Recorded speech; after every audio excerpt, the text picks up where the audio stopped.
Okay, well, for those who don't know me, my name is Jen Tellifer. I'm the Academic Programs Coordinator at the School of Architecture, Planning and Landscape. Welcome to our information session. We appreciate you joining us. Please note we are recording this session for future use. Before we get started, we would like to acknowledge and pay tribute to the traditional territories of the people of Treaty 7, which includes the Blackfoot Confederacy, comprising the Siksika, Piguni, and Kainai First Nations, as well as the Tsuut'ina First Nation and the Stoney Nakoda, including the Chiniki, Bearspaw, and Wesley First Nations. The city of Calgary is also home to Métis Nation of Alberta, Region 3. By the signing of Treaty 7 in 1877, the university recognizes that we are all treaty people. Okay, I'm just going to share my screen. Hopefully it works.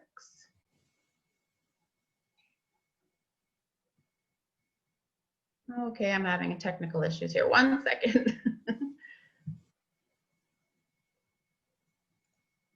Okay, let's try this again.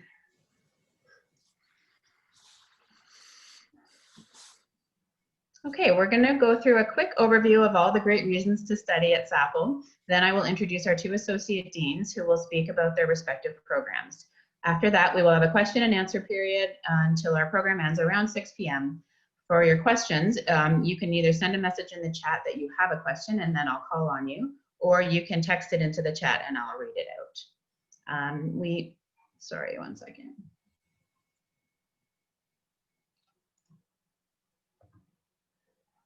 So we have two different locations for SAPL, our main campus in Northwest Calgary, as well as our newer downtown space, the City Building Design Lab, or CBD Lab, which we opened in 2018.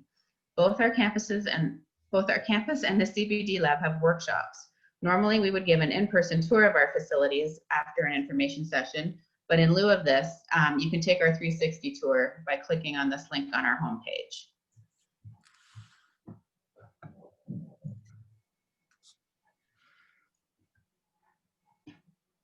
Sorry, I'm having issues with my slideshow here.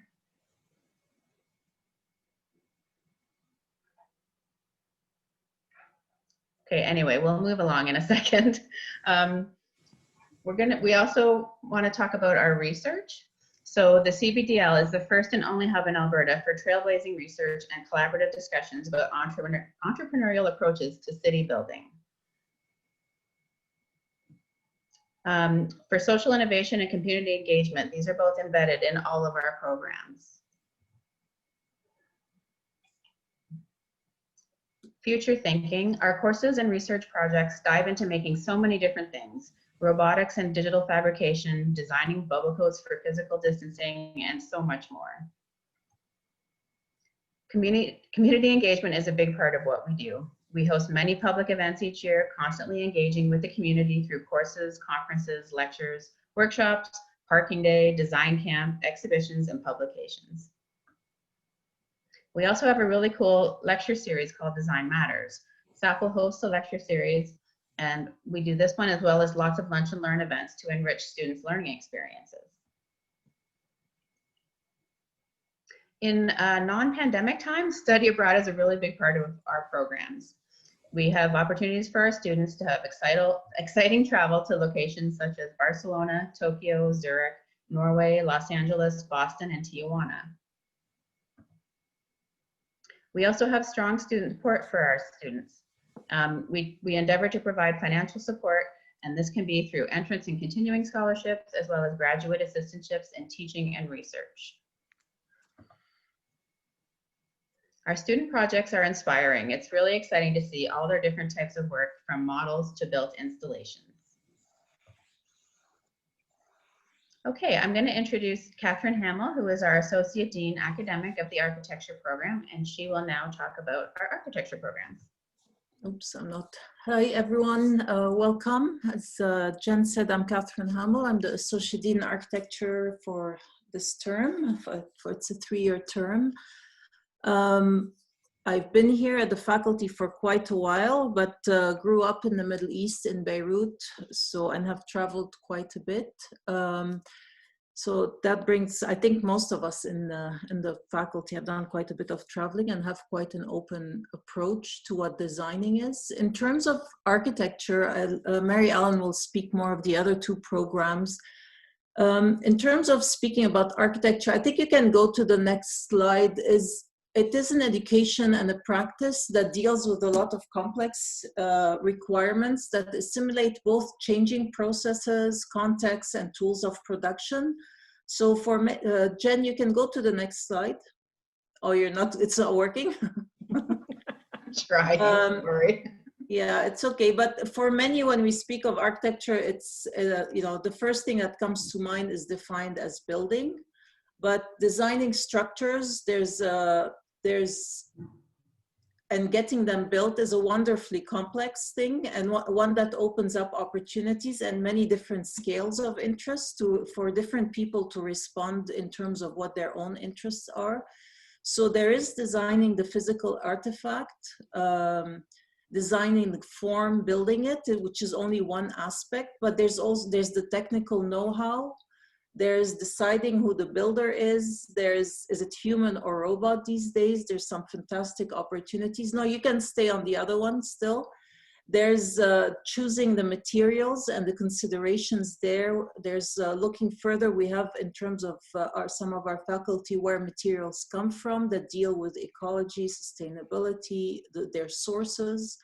You know, are they made in a factory or are they repurposed? There's time frames. Does the structure need to live for 3 years or 3 days or 150 years? So those are all considerations that start to happen in terms of design, what happens when the building is out of commission. So we also, in terms of the tools at our disposal, there are a lot of tools in terms of what design is. Whether you're drafting a plan or zooming in on a detail, if you're more of a technical person, or representing more visions in photorealistic renderings of what our cities are. We also have it's a fantastic range in terms of working from 3D prints and models to doing full-scale prototypes, which are all things we do. So by making these structures, and I think that includes the other two programs, it's more in terms of our faculty, we are designing, in a way, the stage set for a lot of lives, and it's no small responsibility. Because in addition to designing the grand homes that you see on all the illustrious magazine covers, we do also design institutions as architects. That help those. There are some that help, and there are institutions that hinder. We design health facilities, those that aim to heal. There are bus scale-wise. We can then go into things like bus stations that shelter temporarily. So what I'm trying at is there's just a fantastic range of things that incorporates where design as for architecture is. We can look at things like museums that retell history, or there's some interesting work these days where we're looking at whether museums can stop being something like a place to exhibit, but become a place of actualizing design. So there's a lot of range other than just the structure that what architecture becomes and is. There's also, I think, importantly, and right now, it's always been important, but in terms of design, in terms of our environments, that history, inequity, the climate, the environment, and especially youth are telling a certain story that they're asking us to hear very carefully. And they're asking the world and designers, and specifically architects, to do the ethical work of listening and translating that knowledge into action, into a form of practice as we're building. So we're going through a very interesting time when there are a lot of assumptions that are being questioned, and the need to reconfirm the architecture's role as one of capacity building and not just building structures. So it's an interesting and very challenging time in terms of, as designers, we look at different scales. We're challenged to look at the complicated world and to look at systems thinking, but as well as discrete material objects. And I think for me, that's where architecture, there's a fantastic range in terms of interest and scales. So this shift in scale from whether you know, a call to justice that's happening and building activism, or the pleasure of building that something really small does not make them incompatible. And that's where architecture has a fantastic range. How we package that, maybe in my next 2 minutes. Jen, you want to go to the next slide? We have, I mean, I'll talk a bit about the faculty. So we have quite a range. We have a faculty members that you can see on the website with a range of different interests. We have some that do theoretical work. We have some that are actually practitioners like Marc Boutin, who have offices and actually build things. And in addition, we have people, you know, who specialize in robotics, some in urban studies. So there's quite a range in terms of what the richness of the different people that you'll be exposed to in the program. And in addition to the permanent faculty members, we have quite a rich series of sessional people that get hired every semester to teach. And one of the good things about COVID, although there's been a lot of difficulty, is we've been able to reach out, and being online, we have people from all over teaching at the moment that usually we do have, like Jen mentioned, we have block weeks where we have people come in for 1 week and teach that fly in, but now we're able to do that throughout the curriculum in a richer way, and that will continue. Jen, do you want to go to the next slide? Just in terms of the curriculum, we have it's a professional degree. We have the option where if you have a previous degree from that's accredited, that you come into what's the M1, the first year, and then it's a 2-year degree. But most people with a different background come into the foundation year and then continue. Or we also have the minor in architecture for students here in Calgary, at the University of Calgary, where the foundation year is the same as the minor, covers the same thing, and then you reapply and get into the M1. So then you gain a year in terms of going from an undergraduate straight into a master's degree. Jen, do you want to go to the next one? So just in terms of the structure, there are some required courses that are quite structures that meet accreditation, the professional accreditation, which we do have. And so there are studio courses where they're more like a lab where you're designing things, working with instructors. They're smaller courses, maximum 15 to 1 per instructor, where you're given project, they're project-based. And with that, there's one of those every semester. And with that, there are some other courses, required courses, like for the first year, you have graphics, history, structures, or sustainability, I believe. Then there's the second series in the winter. Then when you get into M1, you start getting into more technical courses like structures and building science. And then we have a comprehensive year in the winter one, where all the technical things start to get incorporated, and it's a more holistic approach. And then we get into the fall. We have the work integrated learning studio now, which is something new that we started, where you get to, it's not an internship, but you're working with a practice rather than at school with actual practices that firms. And then the last one is the research studio, where you work with specific instructors on their research, on specific research. And between all that, there are electives and the block courses where you get to maneuver and have selection to choose courses that are of interest to you, and they keep changing every year. So there's quite a strong way to administer the program to your own liking, given the different options that are being offered. And the last thing between all that is we have the spring and summer studios. They're the city studio, where you can either be here. We have different options, as Jen mentioned. We either have, right now at Zurich, Barcelona, Tokyo, or you can do a studio in Calgary if that doesn't, if you can't travel. I think that's my last. Is there one more? Yeah, so this was just an example of some of the work integrated studios, some of the groups that we have, some local ones, but including one of the firms is in Detroit, and one is the Zaha Hadid, if you know, where they're doing computational design with them. And then with the block courses, we had people from Montreal, we had Tim McDonald from Philadelphia. So there's quite a range, and the whole faculty in terms of electives gives quite a variation, I would say. So I think that's my little blurb on the architecture program, and I'll pass it on to Mary Ellen to talk about landscape and planning. Okay, thank you. Gotta find me. There I am. Hi, everybody. Thanks so much for spending an hour or so with us today. Really appreciate it. Certainly, I am going to tell you about our programs, but I think you're here for a reason. And I want to assure you that we don't get a commission. I'm not going to try to sell you anything. You're here to, I think, decide whether or not either architecture, planning, or landscape is for you.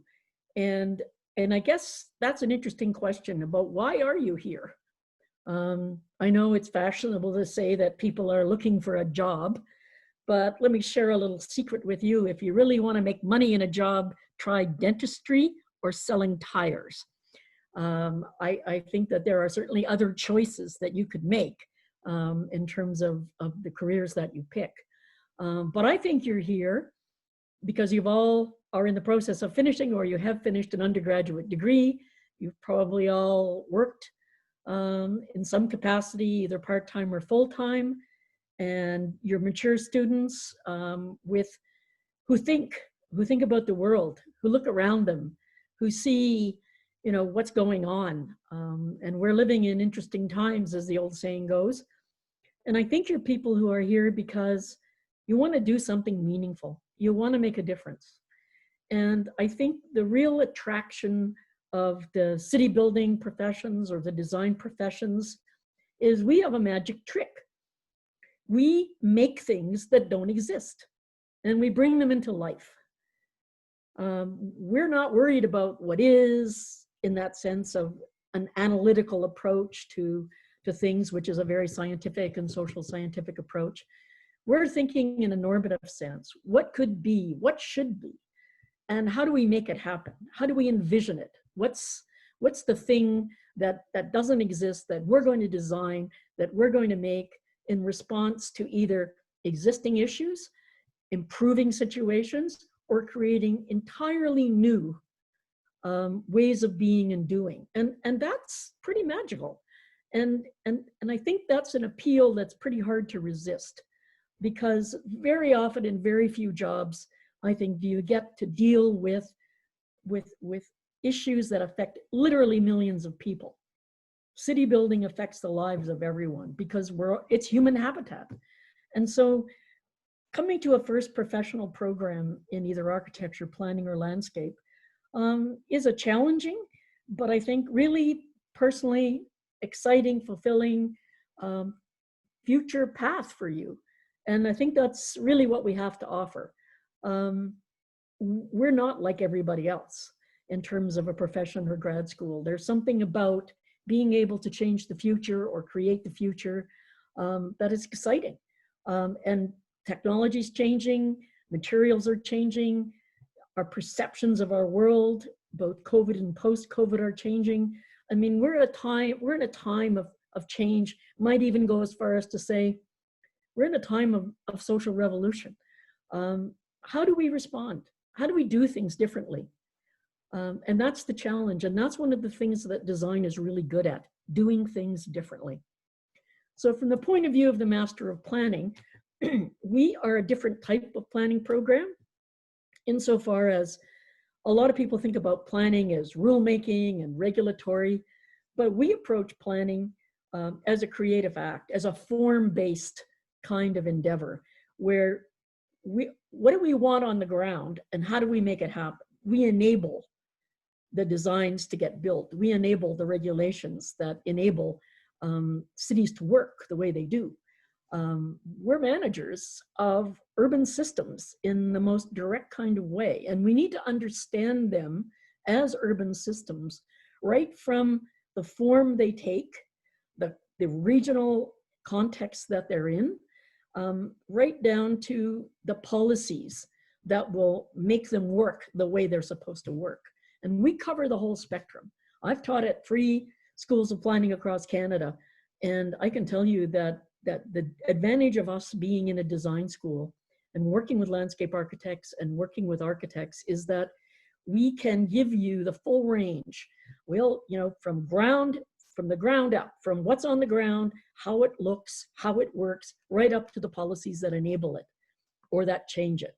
So we're, in that sense, we're not just focusing on 1 or 2 things. We cover the full range of planning possibility. And as a result, planners that come out of our school have a huge range of where they can work. Public sector, private sector.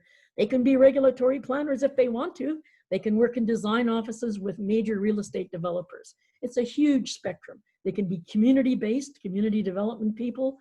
They can be people who are entrepreneurs in the sense of funding social ventures, social innovation. There's no constraints on what you can do. And that's exciting. We believe that this is something that is the future of planning, that choice is important, but also the range of planners to bring social, physical, economic, environmental together in designing places that work to meet a number of different social, economic, and environmental criteria. And we do that, again, usually we associate planning with local government or public government. But again, the private sector has huge influence on development, urban development and regional development. And we're finding many of our graduates are moving either into the private sector or into consulting firms that work with both public and private sector, and generally are part of large multi or interdisciplinary teams working to solve problems, both in a Canadian context, but in an international context as well. In the past 20 years that I've been here at the University of Calgary, I've worked in Ecuador, China, Mexico on significant projects on interdisciplinary teams that our school and our students have been involved in. And I think this is something we strive for. We see planning in an international context, and it's really important to understand the cross-cultural aspects, not just of communication and concepts of planning, but also in terms of built form and priorities. So it's really exciting what the possibilities are. And so I think that's very attractive in terms of why us, why here, why now. Of course, the main study areas are all geared and derived from communications with our profession and with our practitioners. All of our master's professional programs are accredited by their professions. Accreditation meaning that we meet the standards that the profession views for admission into their registration under legislation to become a registered planner. There are certain knowledge bases and skill sets you need to have, and our curriculum delivers those. Then with your internship, you then go on to become a registered planner or a registered landscape architect or a registered architect. We clearly, GIS, spatial analysis, computer modeling, environmental planning and ecological design, theory, history and theory, both in terms of governance and economy and finance, site planning, community planning, all of these things, issues of social equity, issues of affordable housing, issues of law. What are the legal issues in planner? Urban infrastructure. What are alternative infrastructures? How do we use design as a way of cost saving and efficiencies at a time when money is tight and municipal financing is limited? How do we do more with less? How do we find ways that are innovative at the same time, improve performance while reducing costs? Design is a very challenging multi-performance type of endeavor. To do this, the purpose of studios, they're not lecture courses. Studios are the pedagogy of the design professions. Studios let you learn by doing. We bring in problems that are site-based or city-based or regionally based, that are real, or even community-based with real communities as clients. And you integrate these knowledge pieces that you might get from related courses into, well, how do you take all that information and put it into a form on the ground in solving a problem? What informs your form? In other words, when we go into a design studio and we want to create or redevelop a neighborhood for a particular reason, what information, how do we translate that information into an urban design, or to a, into a spatial form that meets the community's needs? And studio sequence are the way that we build up your form making skills in a problem solving context and integrate technology and economics and social site analysis. All these things get integrated in the design process in studio. So yeah, and this is really, we do share studio with landscape architecture, which is the next presentation, but we teach planning and landscape architecture together. We share courses in the first year because landscape architects and planners have a lot in common. We really need to understand a planning perspective to be effective as landscape architects, and landscape and planners really need to understand what's possible on the ground to be effective planners from a form-based approach. So we do work together, and the professions do work together generally as well. And so we find that this cross-referencing between, and we also have courses where we work with architecture too, and studios where we work with architecture, because the real key here, because you're all mature students with your own expertise from your undergraduate backgrounds and your work experience, peer learning is really, really important at the graduate professional level. You have a lot to teach each other, and you have a lot to teach us. And so this is part of the reason that we try to integrate our activities, both in terms of coursework and studio, as much as we can within the limits of our accreditation and time constraints, because we're going to be working together, and hopefully you'll be working together in the future in these large public-private, projects that are going to require a real wide range set of skills to be successful. The importance of landscape architecture is landscape architecture may have a rap, just like planning, had a history of, a bunch of rule-making bureaucrats and side yard measurers and setback people. Well, maybe that's a part of it at a very detailed operational technical level, but we can't lose the vision. And that's something we're at risk of, I think, in our society today, dealing with the problems we've got. You can get lost in the weeds. We need to get above that. We need to see the vision. We need to see the possibilities and the potentials. And we need to work toward something that is possible. And so in this sense, the MLA program may once have been, at least in my day, 50 years ago, about landscaping, gardens, winter color, horticulture.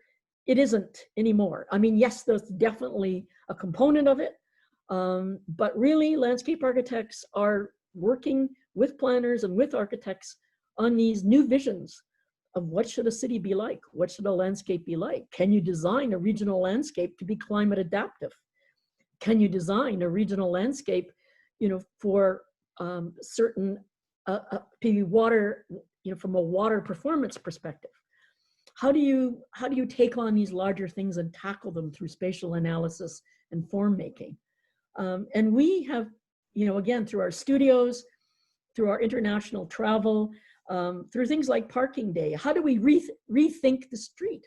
How do we rethink things we've taken for granted that may no longer serve us in the same way? What are the new opportunities for public space and social gathering and learning?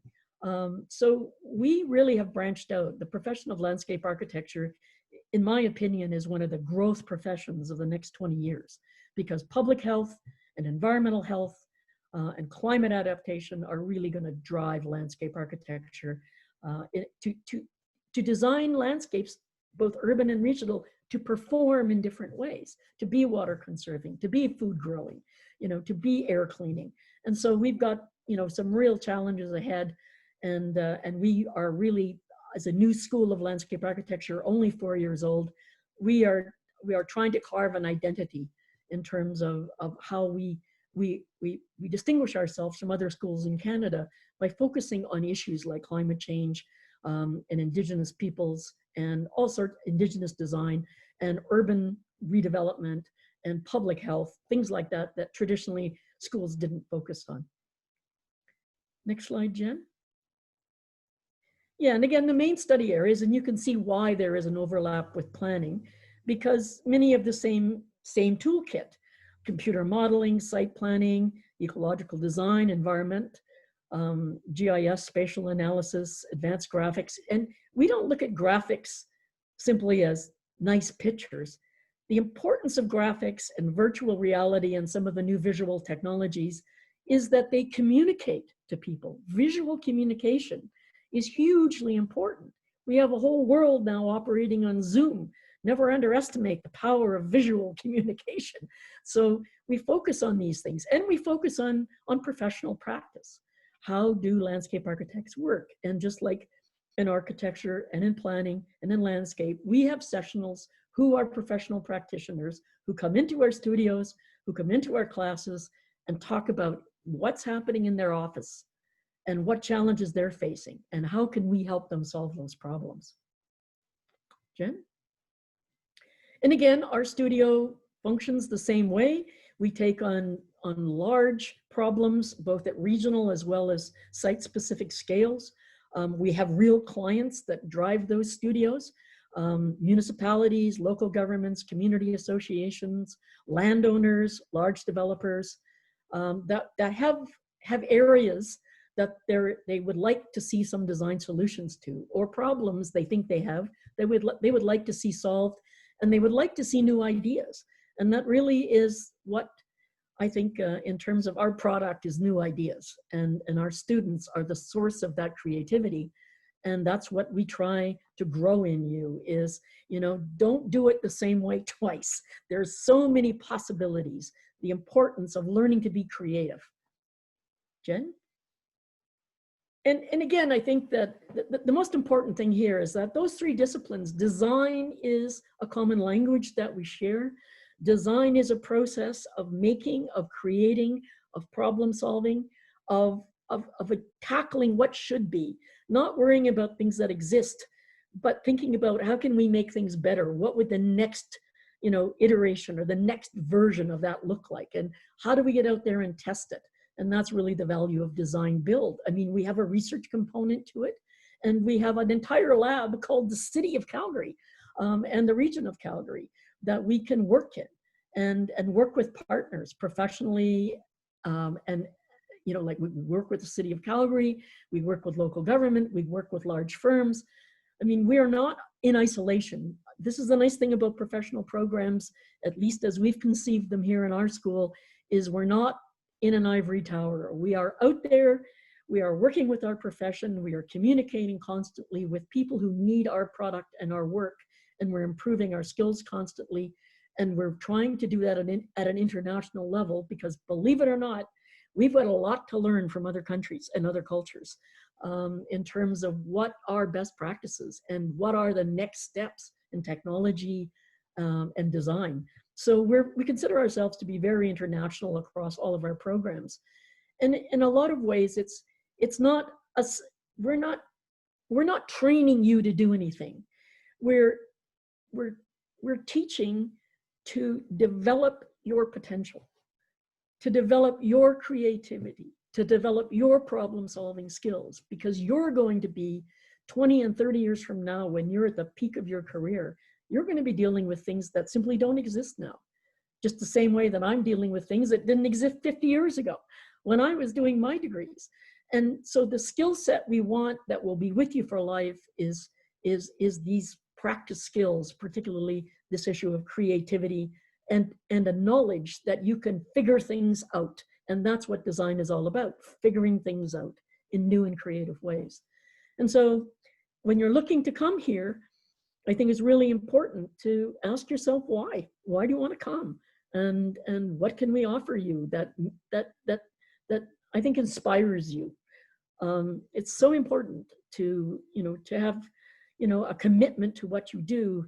And I think so many people, at your stage of career and your stage of life are looking for meaning, looking to make a meaningful contribution to the future. I mean, if that's the kind of thing that appeals to you, then absolutely the design professions, can give you that in spades. It'll give you as much as you can take, and it's a big challenge, and again, that's for you to decide. But we're open. We're open to change. We're open to new ideas, and we value you as students as being our most critical resource. So I'm sure you have a whole bunch of questions for Jen and I about specific programs or preparation or qualifications. So Jen, I'll turn it back over to you. You're going to kind of chair this for us, and you can help moderate. Yes, thank you very much, Mary Ellen and Catherine. So we can open it up to questions now. If you want to just, like wave your hand or put something in the chat, we can answer questions about the programs, the courses, application, admissions, that kind of stuff.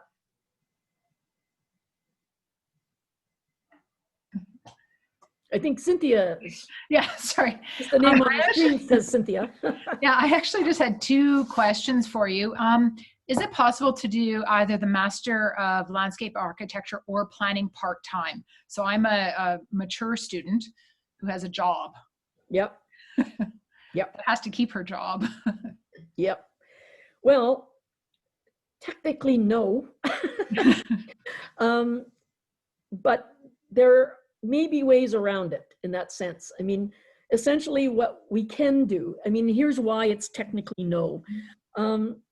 The studio sequence, there's one studio every year, one studio in the fall, one studio in the winter, and now in planning, there's one studio in the spring for 6 weeks. The studio sequence is critical, and the studio sequence is in the afternoons. So what we found is that people who have tried in the past to do it part-time often get out of studio sequence, and then it takes another year to get back into sequence. Well, so that's part of the reason why we have tried it, found that for the majority of people, it really caused as many problems as it solved. So what we can do is, if you do come into the program full-time, you can take fewer courses, but do studios in sequence. And then if it takes you extra time, then you can catch up on those elective courses and other courses.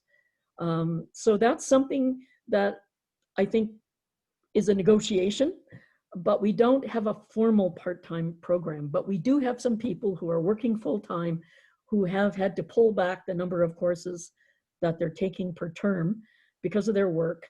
And the minimum thing we do is, we figure out what the minimum load you can carry, but the critical thing is to take the sequence of studios.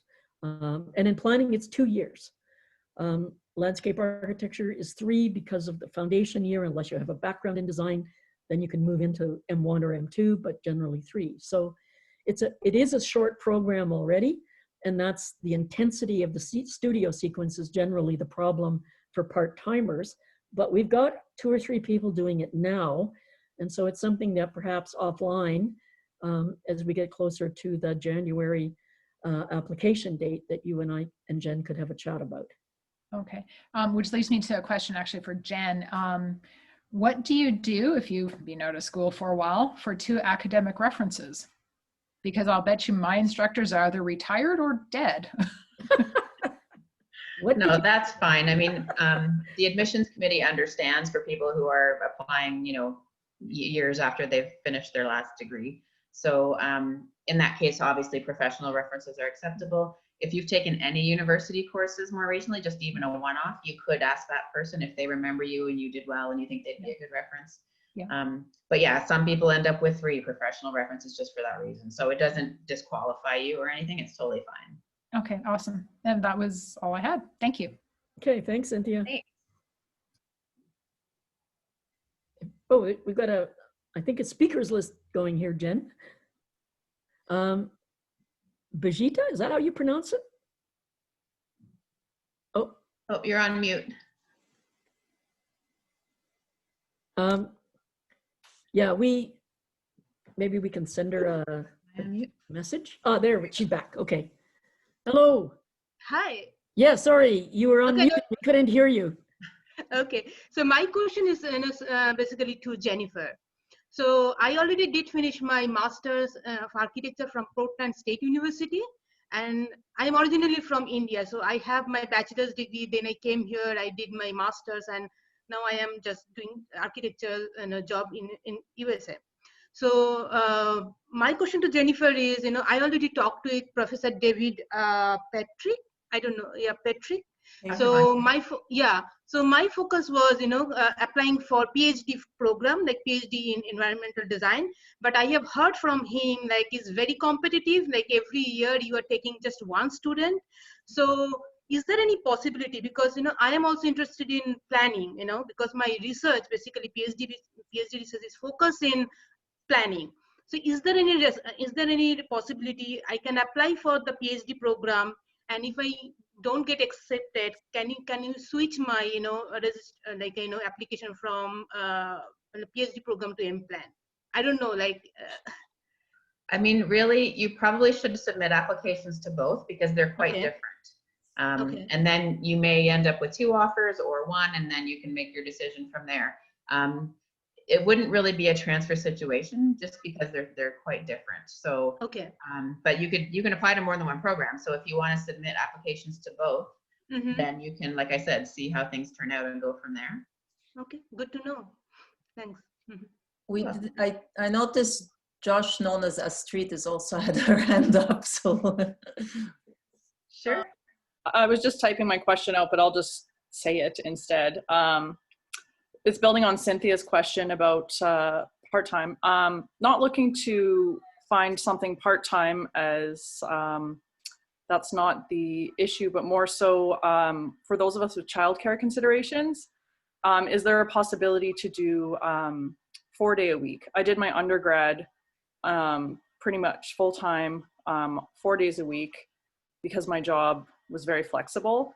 So in the interest of the very expensive childcare, if there's 4 days a week possibility, that would save, many hundreds of dollars. But obviously, if not, then that's just how it is. But yeah, I did write in an email to ask that question to someone, but I don't know where that went. Yeah, so is it?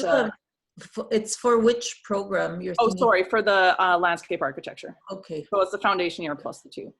Yeah, believe it or not, even faculty members have children. I know, right?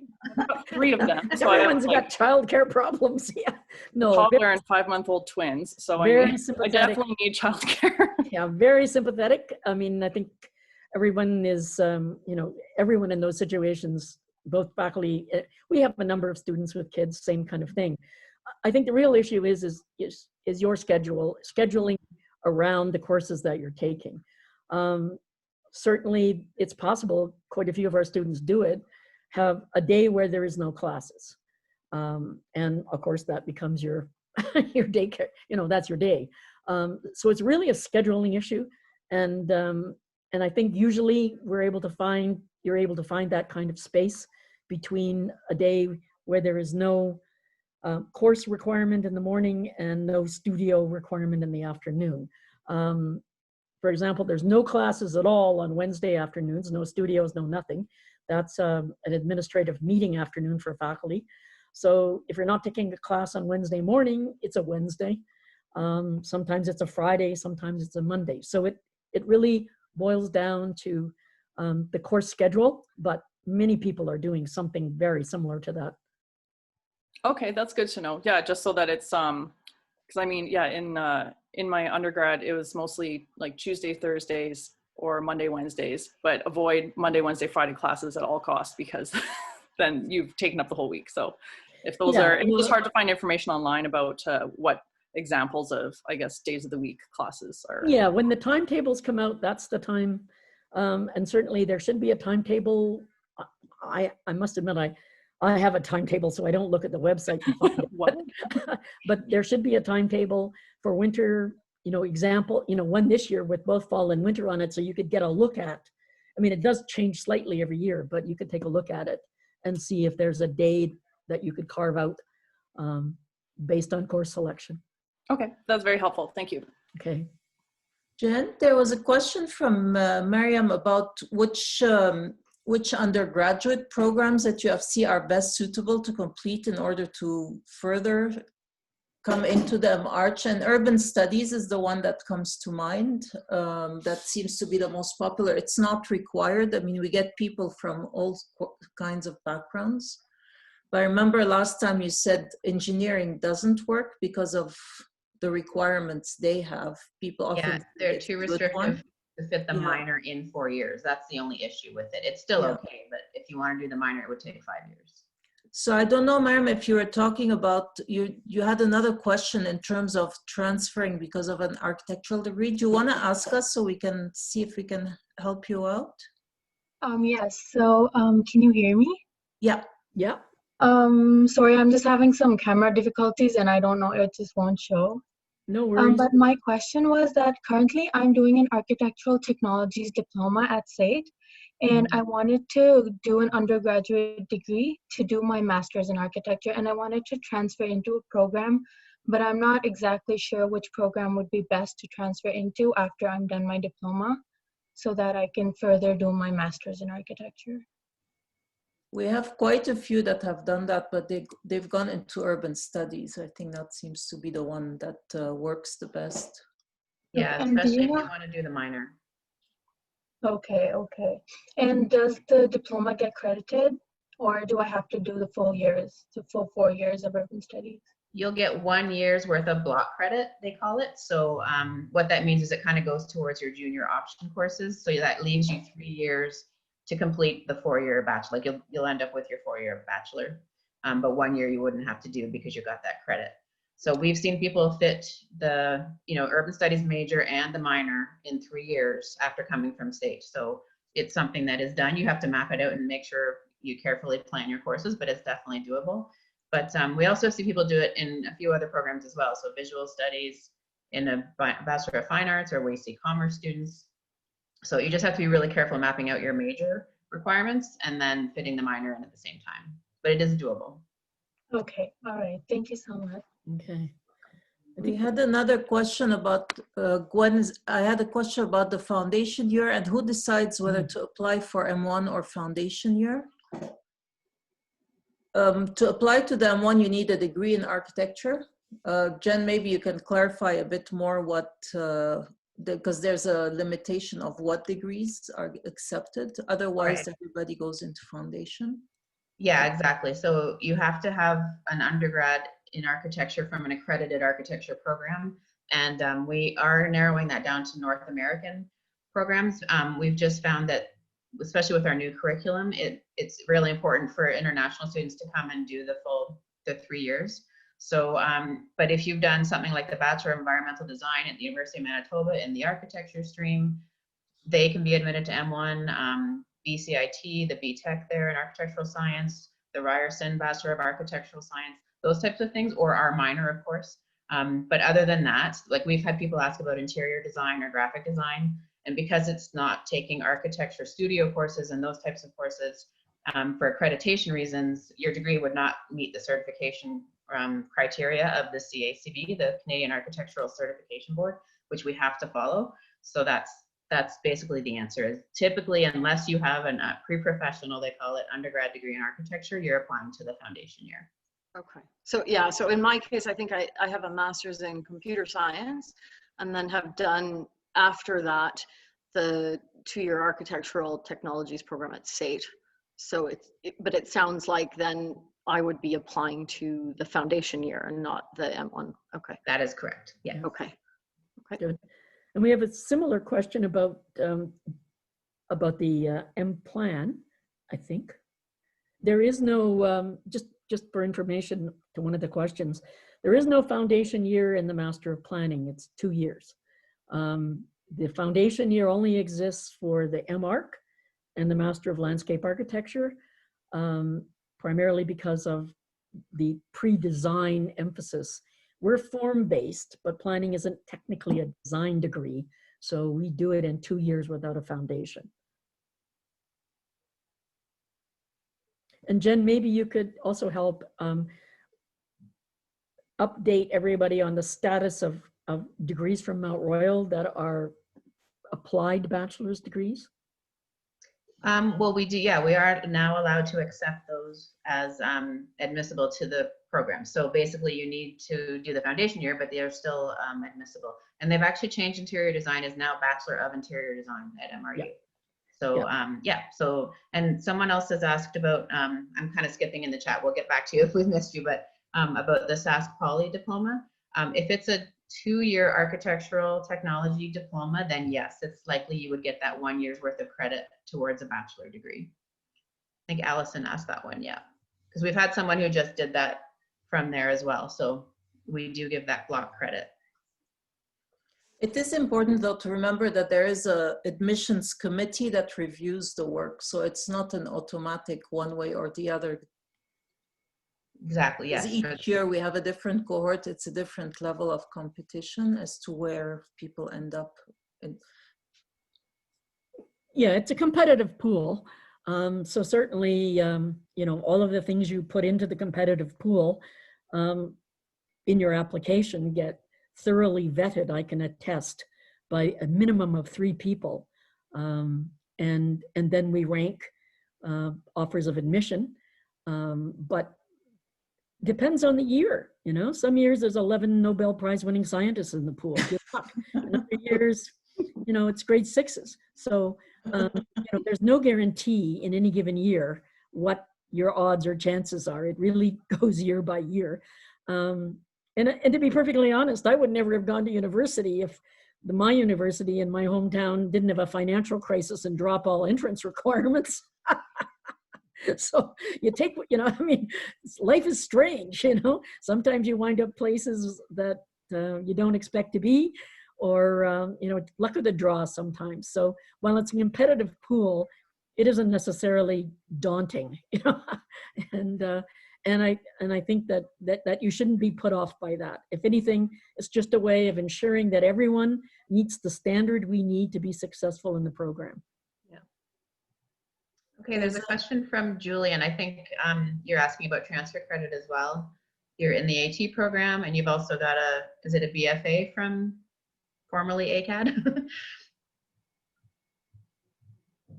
So. Sorry there.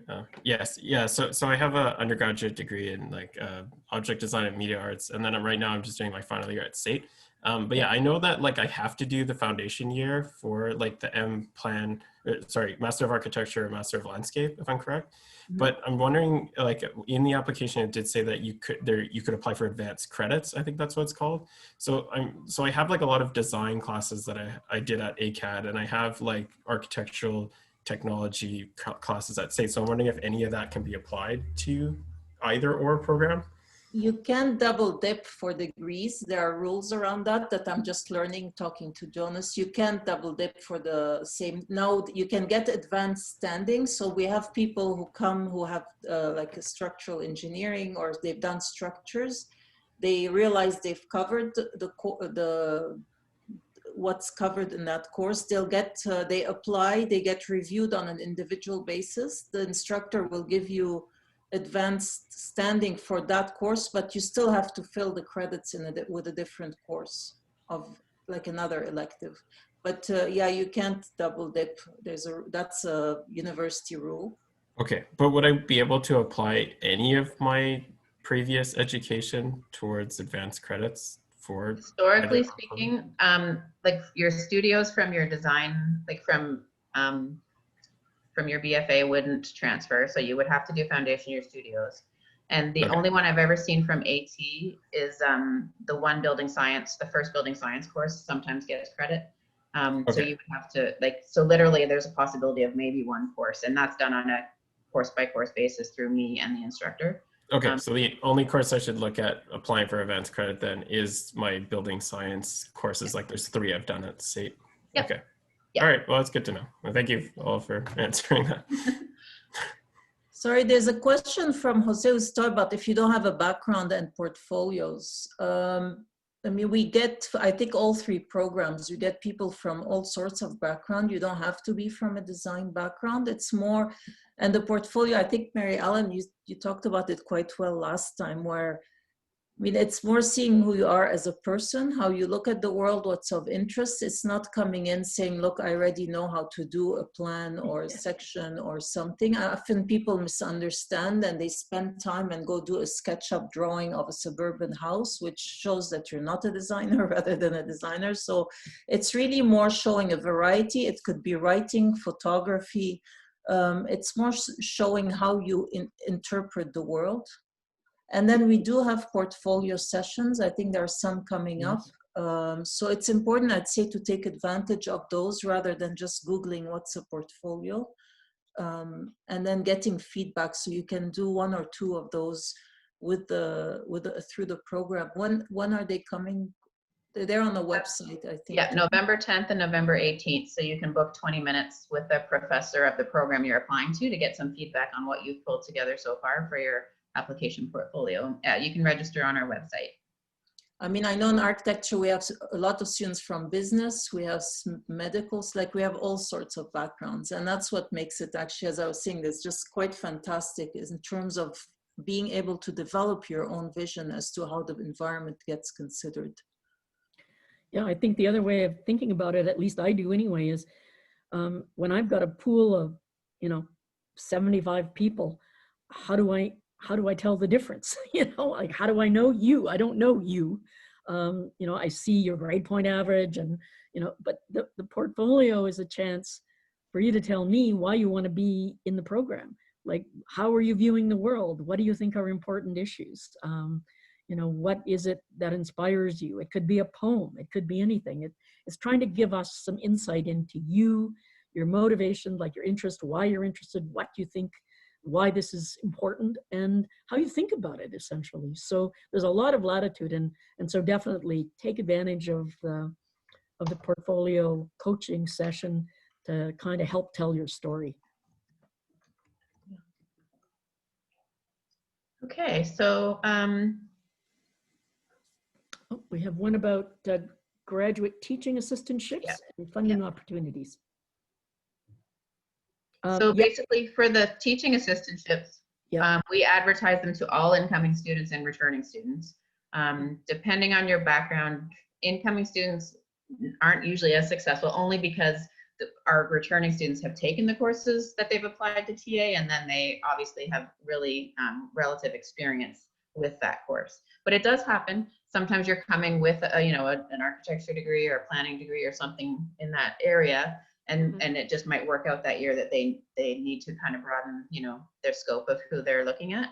So it's definitely worth applying when you're first starting, but it's not a guarantee. It is competitive. Not everybody gets an assistantship who applies, but we try to spread it out as evenly and fairly as possible because we don't have an undergraduate program, so we don't have all these bachelor courses that we're offering with lots and lots of teaching assistantship positions, but there's a good number, obviously, because we have so many course-based programs. So yeah, it's competitive. You apply every year to the courses that you feel like you have a good background for, and the instructor reviews and chooses from there. And what about funding for international student? Because if I apply, I will be an international student. So my opportunity is very different than, Canadian students. So how it will, work out? I don't know.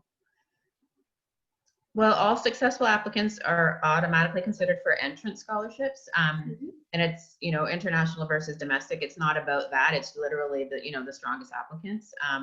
So we do try to help the international students some more, knowing they pay more tuition and that kind of thing, but it is also merit-based and again, competitive. We can't give it to everybody. So you don't have to submit a separate application.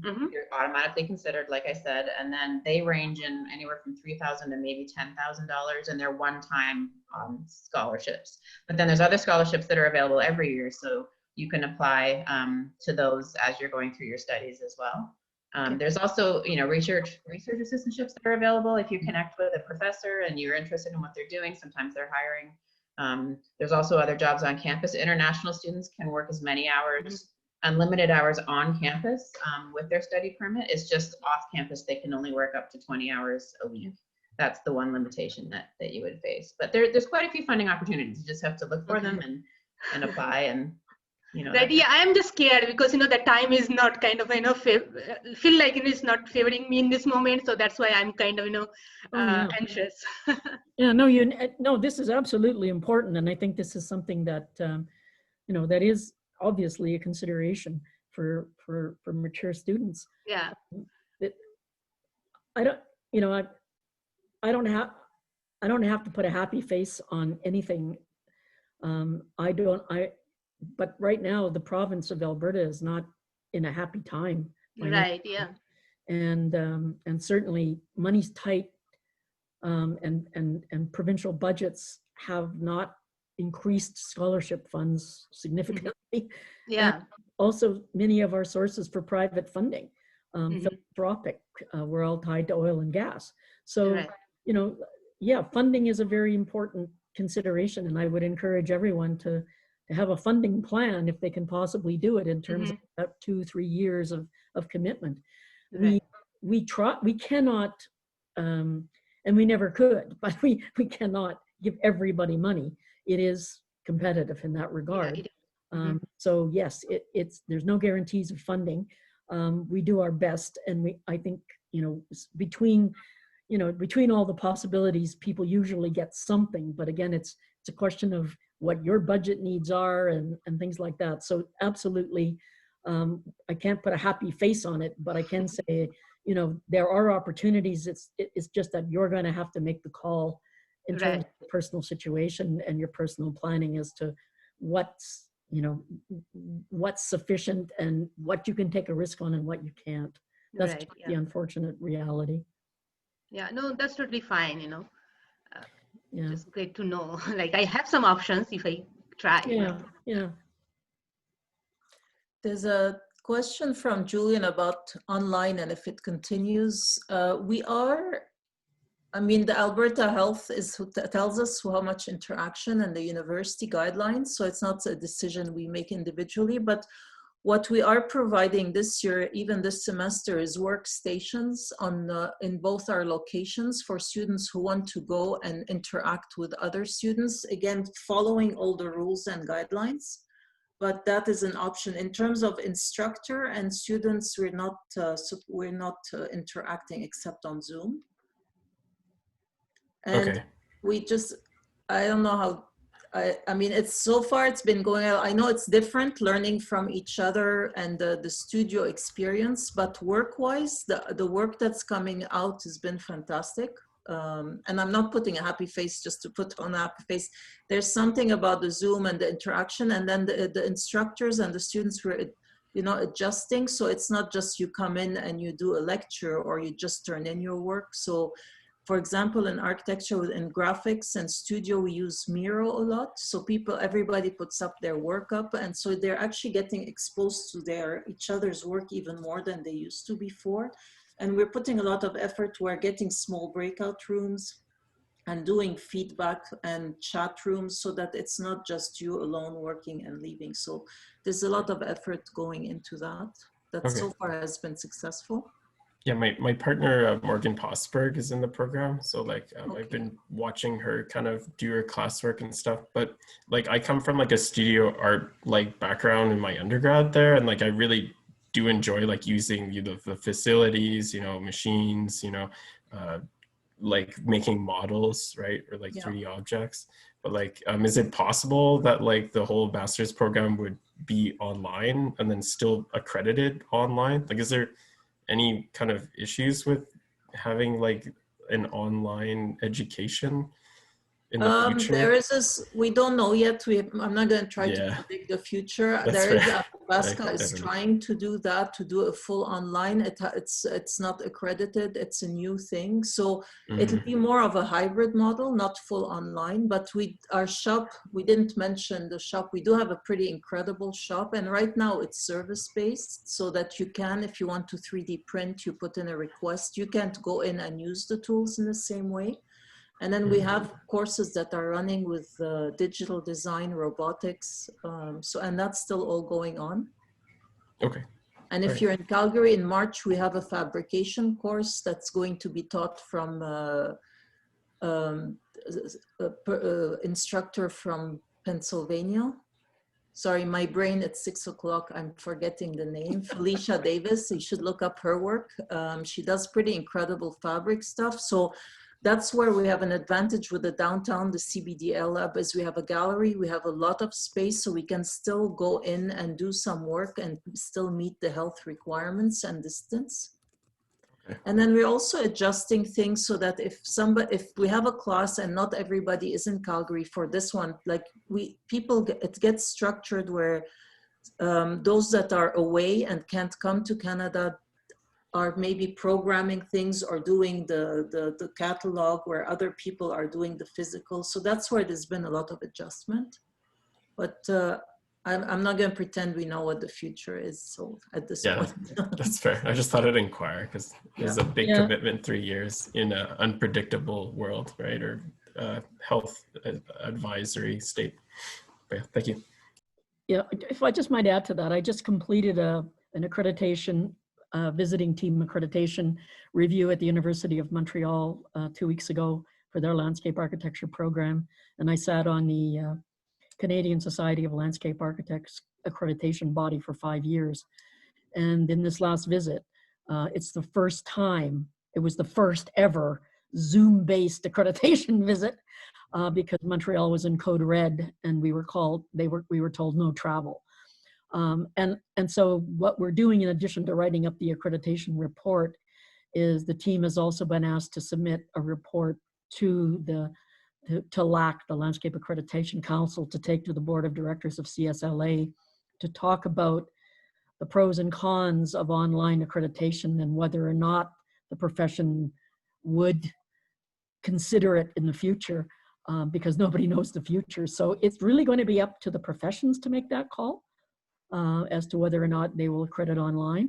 So we're really just moving into that because, initially everybody thought this was going to be like over in 6 months and it isn't. So, the more we move into it and the more it begins to seem like this is here to stay, or at least the use of the technology is here to stay, we're really going to have to look at it. The professions are really going to have to look at it from an accreditation point of view and see whether or not they will agree that it's equivalent in some way.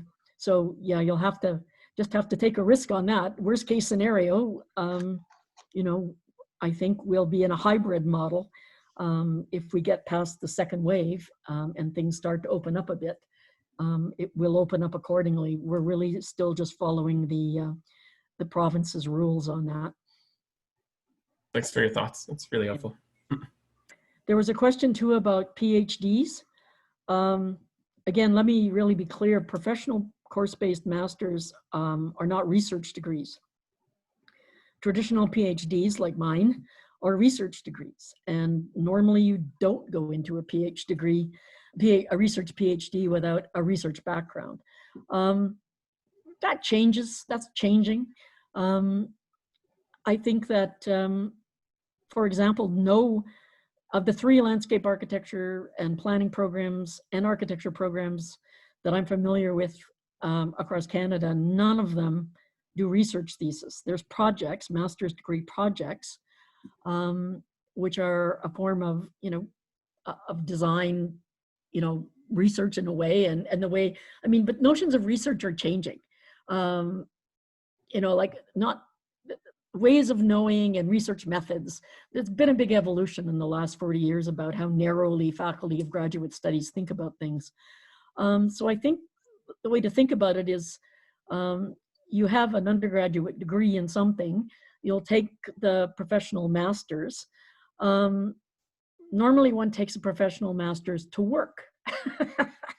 If you want to just go straight into a PhD, you can take an urban studies master's and go right into a PhD, which is urban studies at York or is for example, using York, the one I'm most familiar with, it's a research-based master's degree in urban studies. So I think it really has to do with what is your intention for taking the professional degree. And then if you wanted to work following, this is my model, I worked following my master's degree. And then in the context of work, discovered a research problem and went back and did a PhD in it, because your acceptance into the PhD is based on your research question, your research proposal, and the demonstration that you have the skills to do the research. So, and there's a number of different ways of approaching it. We also have a PhD program in SAPL that's post-professional, so you could stay in and do a PhD. And then we've also just got a new program in called Doctor of Design, which is not a PhD, it's a Doctor of Design. It's a professional doctorate that is meant for practitioners who have some practice experience, who then want to come back in and advance their practice skills in interesting problem-solving ways. So there's a range of possibilities that it just really depends on what you think you're going to be. If it's a question of doing the PhD for specialization, then there's benefits to working between your professional degree and the PhD. If it's to become a university professor, then okay, that's another different. You don't even need a PhD necessarily, to be an instructor or a professor in design, although the university certainly prefers it. So there's a number of different routes, and I think that's something that, again, we can talk about offline in terms of a pathway, if you're interested. I noticed there's a question. Sorry, go ahead. Go ahead. I was just going to say, do we have any more questions? Did I miss some in the chat? There was one, you've answered it about the student life. I was wondering where the person asking it is from, because that tells what kind, just in terms of as on university, or is it somebody who doesn't know Calgary? Who is it that asked about student life? Nathan? Is it? They're quiet. Okay, well, we won't answer that one. Well, we can generally say student life in Calgary pre-COVID was fabulous. Well, I wanted to talk about, I mean, that's why I'm trying to get an idea if they know Calgary and the mountains. And I mean, there's the city, but there's also the amazing being so close. If you're an outdoor person, it's just incredible. Yeah, So and the peer group of students is amazing. Yeah. And they're a very social bunch for sure. I mean, it's been difficult, with remote delivery, of course, because there's real limitations on being able to link with your peer group and to socialize in the way that happened before last March. But, with any luck and God willing, that'll be a passing thing. And in another year, we'll be kind of more back to being able to spend time together in the usual way. But certainly, there's a lot of international students on campus. Calgary is a very ethnically multilingual city. As Katherine pointed out, there's fabulous outdoor recreation opportunities, very close as well as within the city. I think we've, there's no shortage of cafes, coffee shops, you name it. And student life is very active on campus as well as in the faculty. And for those of you that don't come from a design background, I mean, working in a studio is you get a workstation and you're there for many, many hours working with people. And so that's where I think student life in design programs, it's a bit like the art background. If you're you get to know each other a lot more intimately than just going to a lecture.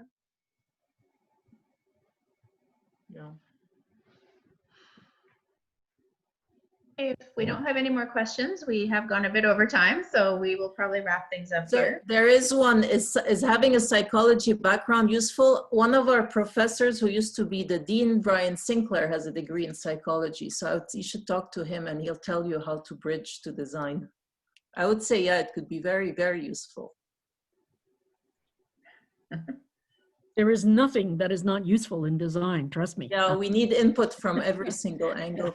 I think everything. Caroline, did you have a question? You're on mute.